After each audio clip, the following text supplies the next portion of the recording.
o'tirayotgan qo'l tinchlanganini hech ko'rganmisiz? Biz ko'rdik va bu lahza hamma narsaga arziydi.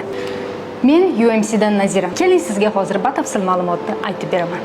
Parkinson kasalligi bilan og'rigan bemorlarni nazorat qilib bo'lmaydigan titrashlari, harakatlarining sekinlashuvi, hatto oddiy suhbat paytida charchoq bilan olib borayotgan og'ir kurashni juda yaxshi tushunamiz. Dorilar ta'siri yo'qolib, kundalik hayot izdan chiqib ketar ekan, endi umid bor. DB stimulyator shu umidni qayta uyg'otadi. Miyani chuqur stimulyatsiya qilish oddiy jarrohlik emas. Bu insonga o'z hayotini qaytarib beradigan burilish nuqtasi desak ham bo'ladi. Birinchi bora telefon suhbatidan boshlab, bemorning qo'lini hech ham qo'yib yubormaymiz. Bemorlar holatini baholash, maslahatlar va operatsiya rejalashtirish jarayonida yonida bo'lamiz. Har bir qadamni birgalikda, bir maromda, bir nafasda bosib o'tamiz. Mana operatsiya kuni ham yetib keldi. Elektrodlar o'rnatildi, jihoz ishga tushirildi va titroq yo'qoldi.